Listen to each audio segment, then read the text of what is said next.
기도하시고 말씀 듣겠습니다. 하나님 아버지, 주님의 사랑을 감사합니다. 주님 앞에 저희들 불러주셔서 하나님의 자녀로 예배하게 하시고 또한 귀한 은혜의 자리에 불러주셔서 은혜 받을 수 있는 귀한 시간 허락하신 것을 진심으로 감사합니다. 하나님의 성령께서 우리 가운데 함께 하셔서 우리가 주님이 예비하신 은혜로 우리 모두가 복을 받게 하시고 새 힘을 얻게 하시고 성령 충만하게 하시며 하나님의 영광을 드러내기에 부족함이 없도록 주께서 역사하여 주옵소서. 또한 아버지 하나님이여, 하늘의 문을 활짝 여시고 아버지 하나님께서 하늘의 것들로 우리에게 채워주심으로 말미암아 우리가 땅에 살지만 하늘의 것들을 누리며 살아갈 수 있는 저희 모두가 될 수 있도록 성령께서 역사하여 주옵소서. 우리 하나님께서 함께 하실 줄로 믿고 감사드리며 예수 그리스도의 이름으로 기도하옵나이다. 아멘. 할렐루야.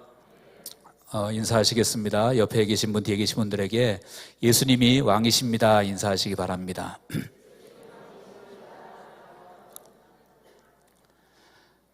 예수님이 왕이신 걸 믿으시죠?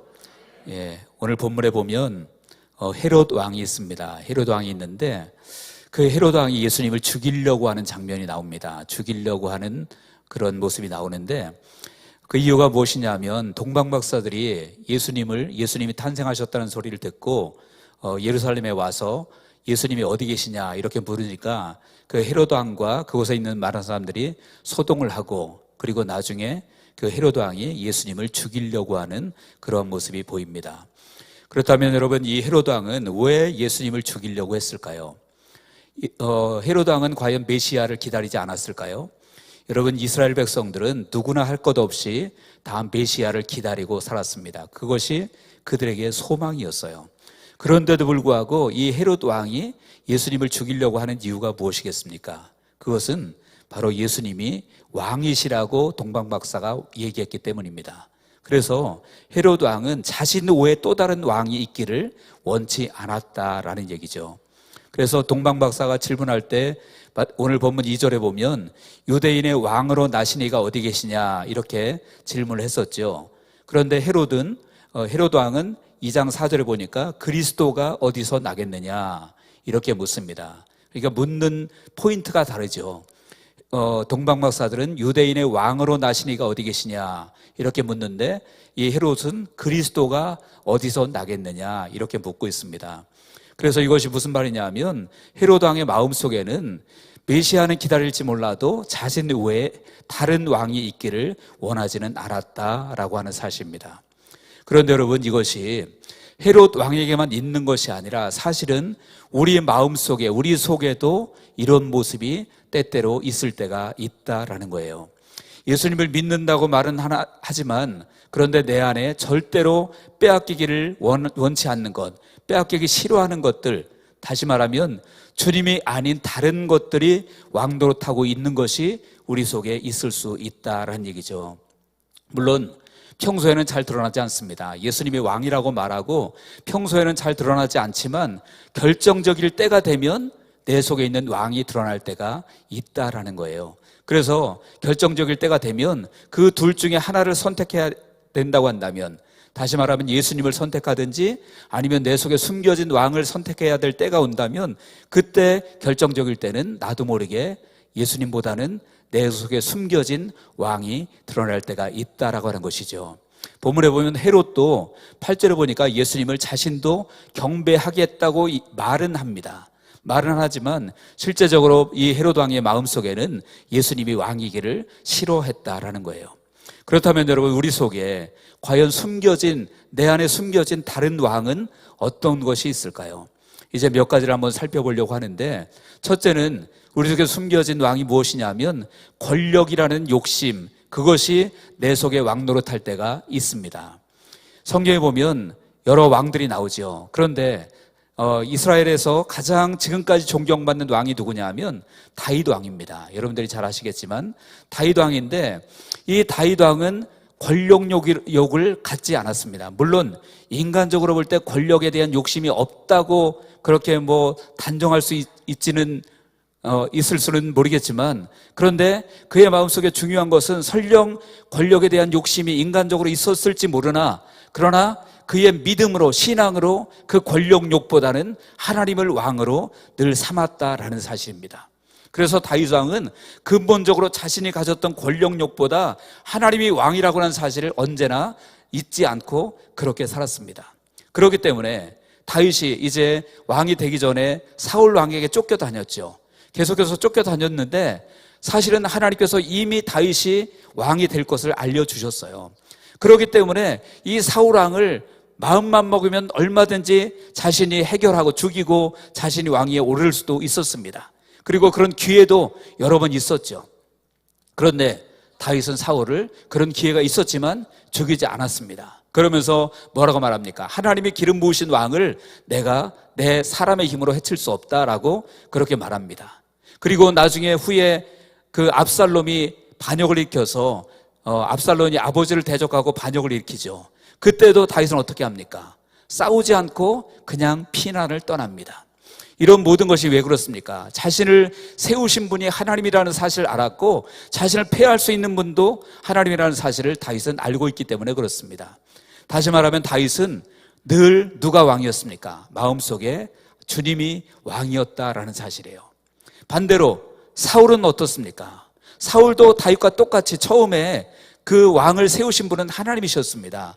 사울을 기름 부어 세우신 분이 그 사무엘 선지자가 이제 기름 부어 세웠잖아요.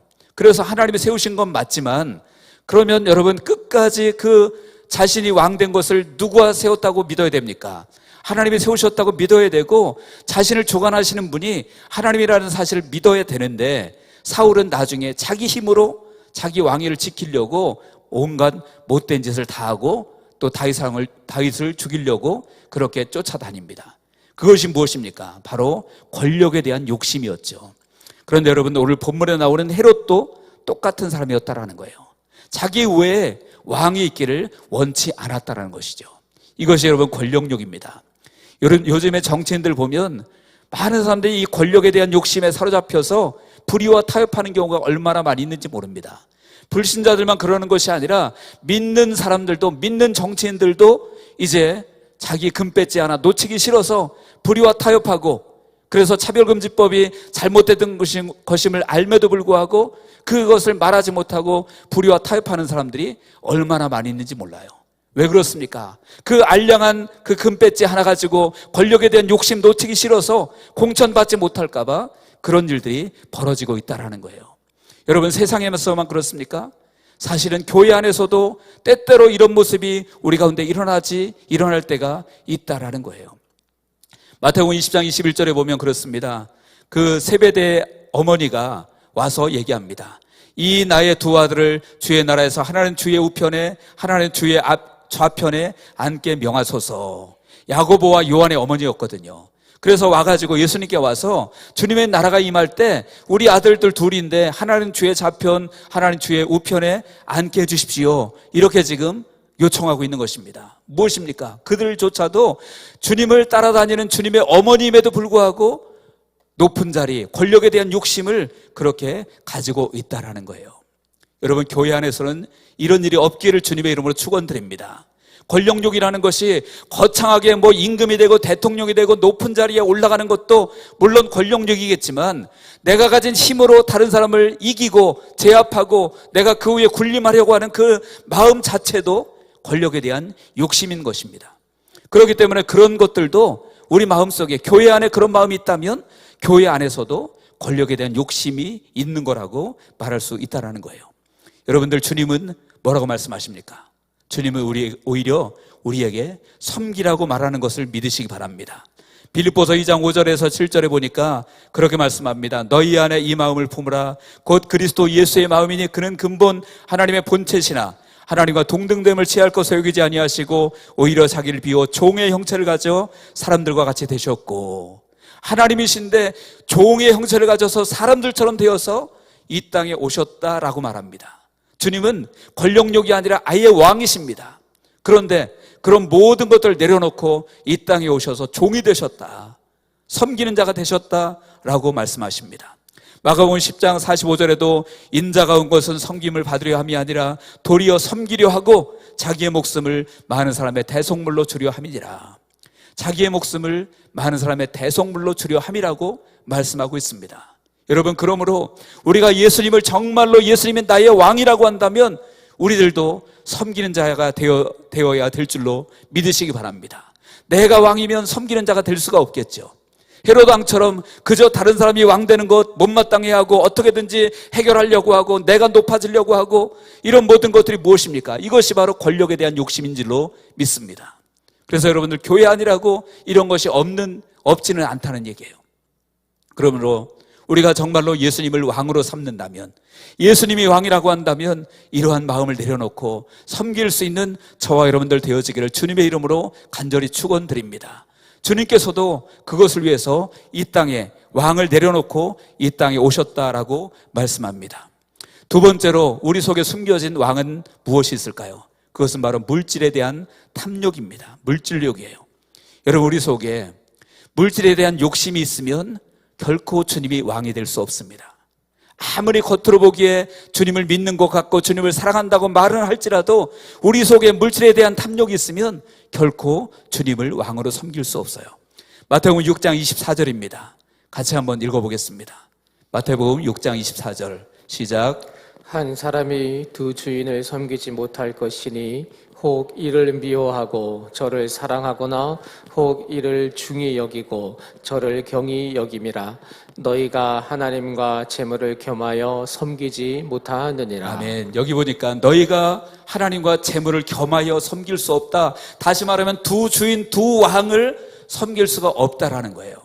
아무리 말로 예수님이 왕이라고 예수님을 믿는다고 말할지라도 내 속에 물질의 탐욕이 있고 그 물질의 탐욕으로 인해서 그것이 왕이 된다고 한다면 결단코 예수님을 진정으로 왕으로 섬길 수는 없다라고 하는 이야기입니다. 그런데 많은 사람들이 하나님을 왕이라고 말은 하면서도 마음속에는 물질을 더 크게 여기는 경우가 참 많이 있는 것 같습니다. 그래서 평소에는 모르는데 결정적일 때 그런 일들이 드러날 때가 많아요. 마태복음 19장에 보면 그 한 부자 청년이 있었죠. 그 부자 청년이 그 영생에 대한 관심이 있었습니다. 그래서 예수님께 와서 어떻게 하면 영생을 얻을 수 있습니까? 물으니까 예수님 뭐라고 말씀하십니까? 이제 율법을 말씀하시면서 모든 율법을 다 지켜라. 그래야 영생을 얻을 거다. 그랬더니 그 청년이 내가 어려서부터 이것을 다 지켰습니다 라고 얘기합니다. 그랬더니 예수님께서 또 말씀하시기를 내가 가진 것을 다 팔아서 남들에게 나눠줘라. 그리고 와서 나를 따르라 라고 말씀하십니다. 여러분, 그 청년이 경건한 청년 같았지만 그 물질에 대한 말씀을 하셨을 때 그는 근심하면서 주님을 떠나갔습니다. 다시 말하면 결정적일 때 그는 주님을 떠나버리고 만 것입니다. 여러분들, 세상에서 정말로 이 탐심이 가득해서 마음속에 물질에 대한 욕심이 가득해서 주님을 외면하고 주님을 떠나는 사람들이 너무나도 많이 있습니다. 교회에서 헌금 얘기하면 그것 때문에 시험 들었다고 하는 얘기들을 저도 너무 많이 들어요. 왜 물질 때문에 시험 듭니까? 여러분, 물질도 누구의 것입니까? 물질이 정말로 예수님이 왕이라고 여긴다면 물질의 주인도 주님이심을 믿으시기 바랍니다. 그런데 물질을 얘기한다고, 헌금 얘기한다고 시험 들어서 교회에 안 나온다? 그러면 여러분, 그 마음의 주인은 누굽니까? 그 마음의 주인은 주님이 아닌 거예요. 그 마음의 왕은 하나님이 아닌 것입니다. 그 마음의 왕은, 그 마음의 주인은 바로 물질인 것입니다. 그래서 저와 여러분들은 물질의 탐욕을 혹시나 가지고 계신 분들이 있다면 이제 오늘부로 예수님을 왕으로 새로 마음을 바꾸어 먹으시기 바랍니다. 예수님만이 우리의 왕이신 줄로 믿습니다. 우리 속에는 참 그 연약한 마음이 있어서 저도 돈을 싫어하지 않습니다. 그런데 문제는 그것이 주인 되어질 때, 그것이 왕 되어질 때 그것이 문제라는 거예요. 근데 많은 사람들이 거기에 미혹되어서 거기에 넘어집니다. 하나님도 우리의 마음을 너무나 잘 아십니다. 그래서 하나님께서 경고의 말씀을 우리에게 때로 주십니다. 여러분, 신명기 6장 10절에서 12절을 한번 같이 읽겠습니다. 신명기 6장 10절로 12절입니다. 같이 한번 읽겠습니다. 시작. 내 하나님 여호와께서 내 조상 아브라함과 이삭과 야곱을 향하여 내게 주리라 맹세하신 땅으로 너를 들어가게 하시고 내가 건축하지 아니한 크고 아름다운 성읍을 얻게 하시며 내가 채우지 아니한 아름다운 물건이 가득한 집을 얻게 하시며 내가 파지 아니한 우물을 차지하게 하시며 내가 심지 아니한 포도원과 감람나무를 차지하게 하사 내가 배불리 먹게 하실 때에 너는 조심하여 너를 애굽 땅 종 되었던 집에서 인도하여 내신 여호와를 잊지 말고. 아멘. 여러분, 주님은 우리에게 부요를 주시기를 원하시는 줄로 믿으시기 바랍니다. 여기 이스라엘 백성들이 이제 가나안 땅으로 들어가기 전에 모세가 지금 이야기하는 거예요. 하나님께서 너희에게 그 가나안 땅에 들어가게 하시면 거기에서 큰 성읍을 얻게 하실 것이다. 그리고 좋은 집을 주실 것이다. 그리고 좋은 우물, 좋은 포도원, 좋은 감람나무, 다시 말하면 너희에게 필요한 모든 것들을 부요함으로 주님이 채워주실 것이다. 그렇게 말씀합니다. 그런데 그 뒤에 내용이 뭡니까? 그럴 때 너는 조심해서 애굽 땅 종되었던 집에서 인도해 내신 여호와를 잊지 말라라고 말합니다. 다시 말하면 하나님께서 너희에게 모든 좋은 것들을 채워주실 것이지만 그것이 너희에게 주인 노릇하면 안 된다라는 거예요.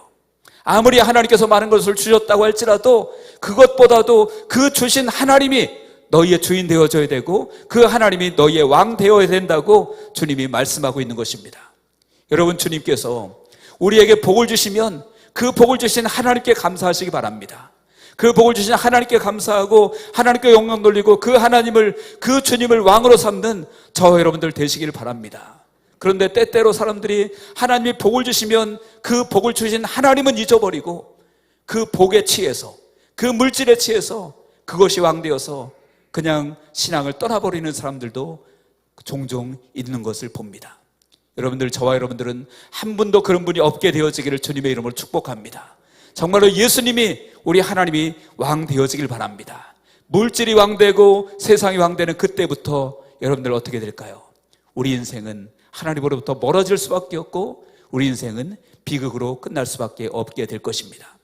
찬송가 522장에 그런 가사가 있습니다. 웬일인가 내 형제여, 재물만 취하다 세상 물건 불탈 때에 너도 타겠구나. 이런 찬송가 가사가 있거든요. 정말로 우리가 물질만 따르고 물질에 대한 탐욕만 가득하게 살다가 하나님 떠나서 살면 지금 방금 그 찬송가의 가사대로 세상 물건, 세상 물질 불탈 때에 우리들도 지옥불에서 타지 않을 수가 없는 것입니다. 여러분들, 결단코 물질이 우상되지 마시기 바랍니다. 물질의 탐욕에 빠지지 마시고 여러분의 왕은 오직 예수, 오직 하나님이 되어지기를 주님의 이름으로 간절히 축원드립니다. 세 번째로 우리 속에 숨겨진 왕은 때때로 사람이 우리의 왕일 때가 있습니다. 사람이 우리의 왕일 때가 있어요. 주님보다 사람이 더 왕 노릇할 때가 있습니다. 어떤 사람은 자식이 우상인 사람이 있습니다. 그런데 여러분들, 자식이 우상이면 그 사람은 하나님을 바르게 섬길 수 없습니다. 마태복음 10장 37절에 보니까 아버지나 어머니를 나보다 더 사랑하는 자는 내게 합당하지 아니하고 아들이나 딸을 나보다 더 사랑하는 자도 내게 합당하지 아니하며. 그러니까 부모 자식이라고 할지라도 그 부모 자식이 주님의 자리를 대신 차지하게 되어지면 그 사람은 주님께 합당하지 않다라고 말하는 거예요. 아브라함에게 여러분, 왜 하나님께서 이삭을 바치라고 말했을까요? 아브라함에게 이삭은 너무나 소중한 존재이잖아요. 그러니까 아브라함 자신의 생명보다도 어쩌면 이삭이 더 소중했을지 몰라요. 그랬기 때문에 주님은 그 자녀도 내게 달라. 다시 말하면 주님께서 원하시는 것은 너의 마음이 이삭을 사랑하는 건 이해하겠지만 그러나 나보다 이삭을 더 사랑하는 것은 원치 않는다라고 말씀하시는 거예요. 주님이 왕이기를 주님은 원하신다라는 거예요. 여러분들은 누가 왕이십니까? 때때로 여러분들 예수 믿고 교회 다니는 부모들 중에서도 자식이 왕인 사람들이 많아요. 그래서 자식이 시험 때 되면 교회 못 가게 하고, 그리고 교회에서 조금 혼났다고 교회 못 가게 하고, 그래서 자식이 왕인 거예요. 주님이 왕이 아니라 자녀가 왕인 것입니다. 우리는 분명히 기억해야 됩니다. 자녀의 소유는 누구에게 있을까요? 자녀의 소유는 내게 있는 것이 아님을 기억하시기 바랍니다. 다만 하나님께서 잠시 맡기신 것뿐이에요. 자녀의 소유는 내가 아니라 우리 주님이심을 기억하시기 바랍니다. 아무리 내가 낳아서 내가 키웠다고 할지라도 그것조차도 사실은 주님의 은혜일 뿐만 아니라 내 공로가 있다고 할지라도 그 자녀의 소유는 내가 아니라 주님이심을 믿으시기 바랍니다. 모든 것의 소유는 바로 주님이신 것이에요. 그런데 많은 사람들이 자녀가 우상이 되어서 자녀가 왕이 되어서 하나님보다 그 자녀를 더 우선순위하는 사람들이 많이 있다라는 거예요. 또 어떤 사람들은 사람의 인기, 사람으로부터 받는 영광, 이것만을 따르는 사람들도 있습니다. 그래서 그런 사람들은 하나님을 말하고 하나님을 얘기하지만 사실은 온갖 자기의 머리에는 사람들로부터 인정받는 것, 사람들로부터 영광받는 것, 사람들로부터 칭찬받는 것, 거기에 모든 관심이 다 들어가져 있어요. 겉으로는 신앙생활을 하지만 마음속은 그렇다라는 거예요. 바로 아나니아와 삽비라가 사도행전 5장에 나오는 아나니아와 삽비라가 그랬습니다. 그들은 밭을 팔아서 절반이나 헌금으로 드렸습니다. 여러분 엄청난 거 드린 거잖아요. 그런데 저주받고 죽임을 당합니다. 왜 그랬는지 아세요? 성령을 속였다라고 말합니다. 성령을 속였다. 그런데 왜 그렇게 되었을까요? 그들은 사람으로부터 받는 인정이 중요했기 때문에 그런 일을 한 거예요. 그 앞에 보면 사도행전 이제 그 4장 끝부분에 보면 바나바라고 하는 사람이 재물을 땅을 팔아다가 사도들 앞에 내려놓는 장면이 나옵니다. 그러니까 여러분들 성경에 안 나와 있지만 얼마나 사람들이 그 바나바를 칭찬하고 그를 대단하고 하다고 인정을 했겠습니까? 그 모습을 보고 이제 사도행전 5장에 아나니아와 삽비라가 자기들도 밭을 팔아서 갖다가 바친 거예요. 만약에 정말로 하나님의 영광을 위해서 순수한 마음으로 드렸다고 한다면 그들이 밭을 팔아서 반을 감출 이유가 없는 것입니다. 순수하게 하나님께 드렸겠죠. 그런데 그들은 하나님의 영광보다는 그냥 사람들에게 받는 인기를 원했기 때문에 반만 드려도 충분하다고 여겼을 것입니다. 그리고 속이고 반만 드립니다. 다시 말하면 그들은 하나님의 영광보다는, 하나님이 왕이신 것보다는 사람에게 받는 인기와 영광을 더 원했다라는 것이에요. 바리새인들도 그랬습니다. 바리새인들도 그들은 겉으로 보기에는 하나님을 제일 잘 섬기는 사람처럼 그렇게 늘 자랑하고 다녔지만 사실은 그들은 늘 마음속에 사람으로부터 받는 영광만 가득 채워져 있었습니다. 마태복음 6장 5절에 보니까 너희는 기도할 때에 외식하는 자와 같이 하지 말라. 그들은 사람에게 보이려고 회당과 큰 거리 어귀에서 서서 기도하기를 좋아하느니라. 여기서 그들은 바로 바리새인들을 얘기하는 거예요. 또 요한복음 12장 43절에도 그들은 사람의 영광을 하나님의 영광보다 더 사랑하였더라 라고 말합니다. 그러니까 그들의 모든 관심은 사람으로부터 받는 영광, 인기, 거기에 몰입되어 있었다라는 거예요. 여러분, 교회에서도 이러한 일들이 얼마든지 일어날 수 있는 것을 우리는 기억해야만 합니다. 교회에서 모든 일에 열심히 합니다. 열심히 하고 신앙생활도 열심히 하는 것 같은데, 그런데 마음속에는 늘 누가 나를 안 알아주나, 누가 나를 높여주지 않나, 누가 나를 우러러보지 않나, 이것에 모든 관심이 있는 사람들이 많이 있다라는 거예요. 그래서 사람들이 알아주지 않으면 어떻게 합니까? 결국은 시험 들고 또 나를 알아줄 다른 교회로 또 찾아가고, 그래서 끊임없이 옮겨다니고 인정받을 때까지. 여러분, 그런데 그 마음은 채워지지 않는 것임을 우리가 알아야 됩니다. 아무리 내가 인정받기를 원해서 설령 인정을 받는다고 할지라도 일시적으로는 채워질지 몰라도 결국은 그 마음은 끝이 없어서 더 많은 인정을 받기를 원하기 때문에 결국 채워지지 않고 그 마음은 늘 슬픔에 잠길 수밖에 없다는 거예요. 왜 연예인들이, 인기 절정의 연예인들이 갑자기 스스로 목숨을 끊고 그럴까요? 그 마음이 채워지지 않기 때문에 그렇습니다. 정말로 예수님이 왕인 사람, 하나님이 왕인 사람은 다른 사람이 뭐라 그러는 거 별로, 다른 사람이 나에게 인정해주고 내가 인기 끌고 이런 거 별로 관심 없습니다. 정말로 주님이 왕인 사람은, 주님이 왕이고 주님과 동행하는 사람, 주님과 교제하는 사람은요, 무인도에서라도 기쁨이 있을 줄로 믿습니다. 여러분, 요한계시록을 사도 요한이 썼죠. 그런데 어디서 썼는지 아십니까? 반모섬이라고 하는 그 무인도, 아무도 살지 않는 그 섬에서 요한계시록을 쓴 거예요.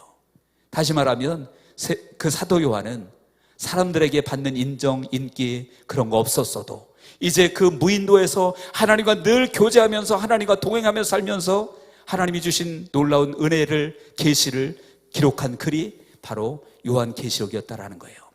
여러분들 인생의 영광, 사람으로도 받는 영광 아무것도 아님을 기억하시기 바랍니다. 시편 103편 15절에 그랬습니다. 인생은 그날이 풀과 같으며 그 영화가 들의 꽃과 같도다 라고 말했습니다.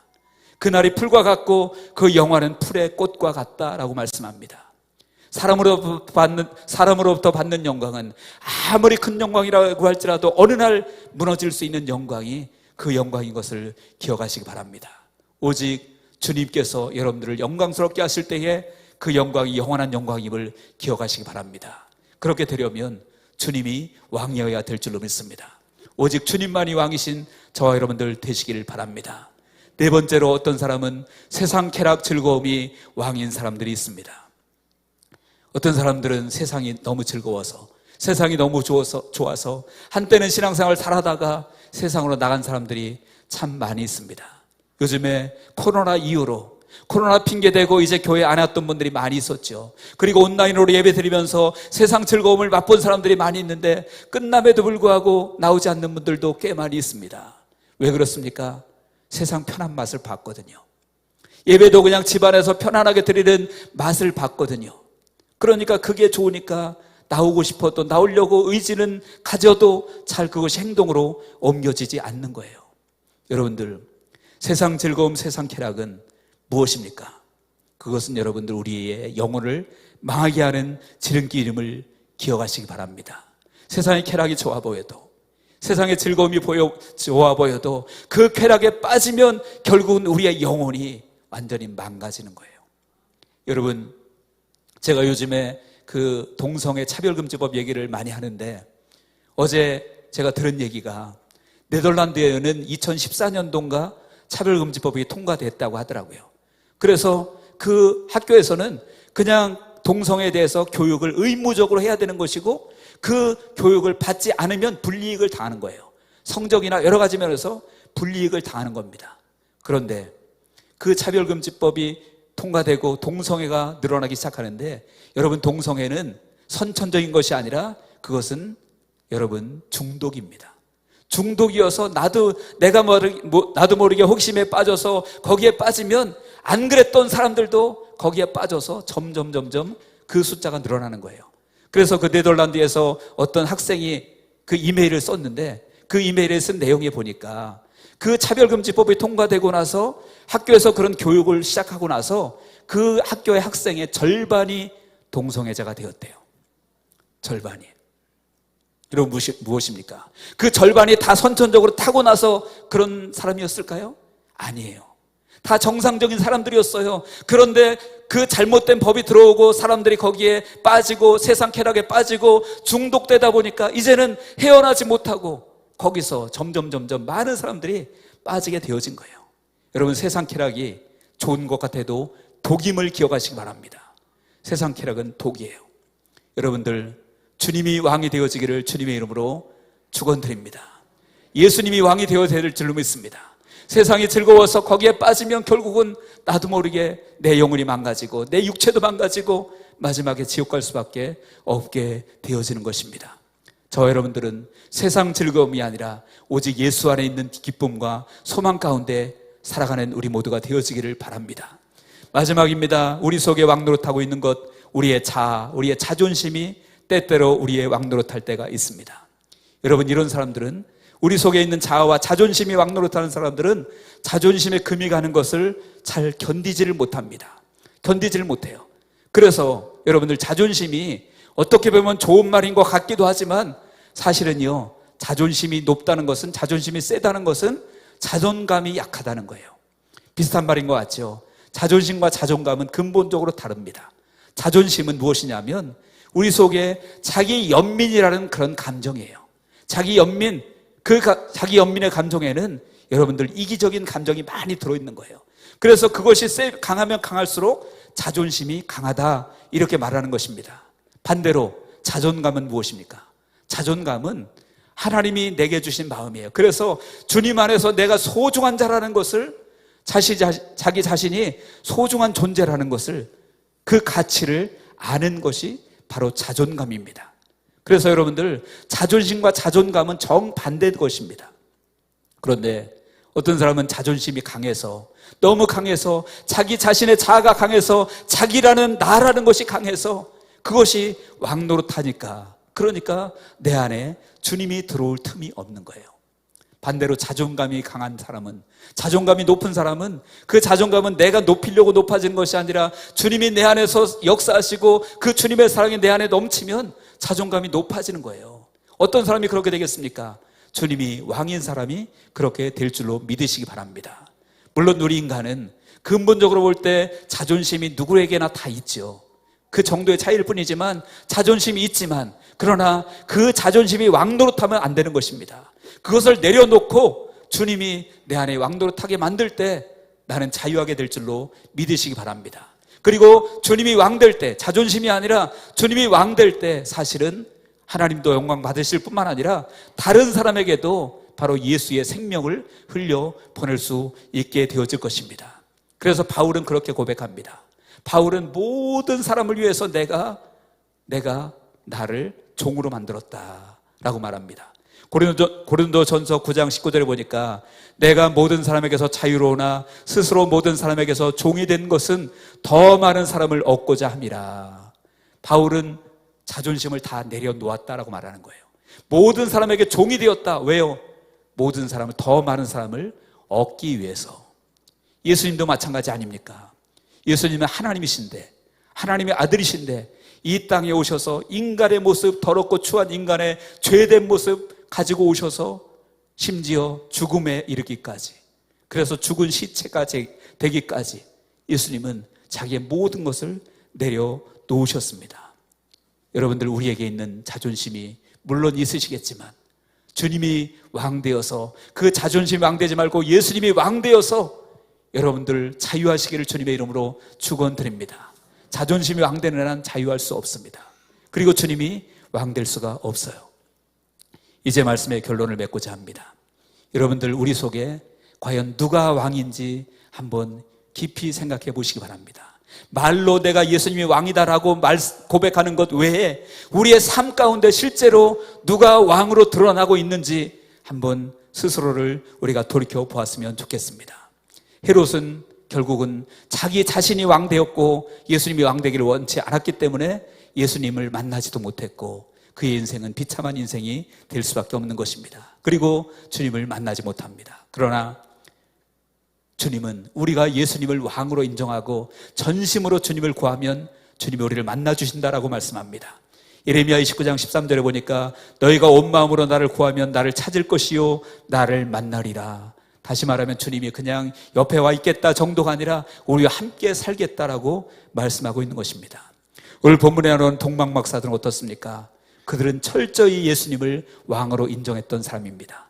그렇기 때문에 예수님께 와서 그 아기 예수, 갓 태어난 갓난아기 예수님임에도 불구하고 자신들이 가졌던 가장 소중한 것들, 황금과 유향과 모략을 내려놓고 예수님께 절하는 모습을 보여줍니다. 무엇이기 때문에? 예수님이 왕이시기 때문에 그렇습니다. 돌아갈 때에도 헤롯 왕이 너희가 예수님을 만나면 나에게 와서 알려줘라 라고 말했지만 하나님께서 천사를 통해서 헤롯에게 가지 말라라고 말할 때 그 동방박사들은 다른 길로 돌아갔습니다. 다시 말하면 그 동방박사들은 누가 왕이었던 것입니까? 헤롯이 왕이 아니라 하나님이 왕이셨던 것입니다. 저와 여러분들이 그렇게 되어지기를 주님의 이름으로 축원드립니다. 우리의 삶 가운데 진심으로 주님이 왕이시기를 원합니다. 예수님은 우리의 왕이십니다. 우리 마음속의 왕이고 그리고 우리의 삶 가운데도 왕이어야 될 줄로 믿습니다. 그 왕을 모시고 믿음으로 승리하고 왕의 자녀로서 승리하며 사는 우리 모두가 되어지기를 주님의 이름으로 간절히 축원드립니다. 기도하겠습니다. 하나님 아버지, 우리의 삶 가운데 정말 주님 아닌 다른 왕이 있을 때가 참 많이 있음을 고백합니다. 하나님 아버지, 기도하며 간구합니다. 이제 오직 예수님이 우리의 왕이기를 진심으로 원합니다. 아버지여, 우리의 입술의 고백뿐만 아니라 마음의 고백뿐만 아니라 우리의 삶 가운데서도 예수님이 진정으로 왕되어지기를 간절히 원합니다. 하나님, 우리에게 그렇게 될 수 있도록 우리의 믿음과 우리의 삶의 모든 것을 주께서 주장하여 주시옵소서. 하나님께서 우리 모두 함께 하실 줄로 믿고 감사함을 드리며 예수 그리스도 이름으로 기도하옵나이다. 아멘.